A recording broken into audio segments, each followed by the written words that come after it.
Hi పిల్లలు, ఎలా ఉన్నారు? ఈరోజు మనం పాలమ్ముకున్న అమ్మాయి కథ చెప్పుకుందాం. ఒక చిన్న గ్రామంలో లక్ష్మి అని ఒక అమ్మాయి ఉండేది. ఆ అమ్మాయి ప్రతిరోజు పాలకుండను మార్కెట్ తీసుకువెళ్ళి అమ్మేది. అలా ఒకరోజు తన తలపైన పాలకుండ పెట్టుకుని మార్కెట్కి వెళుతూ ఉంది.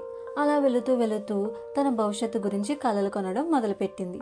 అరే, ఈ పాలు అమ్మితే నాకు డబ్బులు వస్తాయి, ఆ డబ్బులతో నేను కోడి పిల్లలు కొంటాను, అవి పెద్దవయ్యి గుడ్లు పెడతాయి అని అనుకుంది. అలా వెళుతూ వెళుతూ ఇంకాస్త ఆలోచించడం మొదలుపెట్టింది. ఆ గుడ్లు అమ్మి ఆ డబ్బుతో నేను మేకను కొంటాను, ఆవును కొంటాను, ఆ తర్వాత పెద్ద ఇల్లు కొంటాను అనుకుంది. ఆ ఇల్లును చూసి అందరూ ఆశ్చర్యపోతారని అనుకుని ఆనందంతో తల ఊపింది. అంతే, ఇంకేముంది, తన తలపై ఉన్న పాలకుండ కాస్త నేలపై పడిపోయింది. ఆ పాలన్నీ బయటకు వచ్చేసాయి. ఆ పాలను చూస్తూ లక్ష్మి, అరే, నేను చేతిలో ఉన్న పని పూర్తి చేయకుండానే భవిష్యత్తు గురించి కలలు కన్నాను అని అనుకుని బాధపడింది. సో పిల్లలు, మనం ఎప్పుడు మన చేతిలో ఉన్న పనిని పూర్తి చేయాలి, అప్పుడే అన్నీ జరుగుతాయి.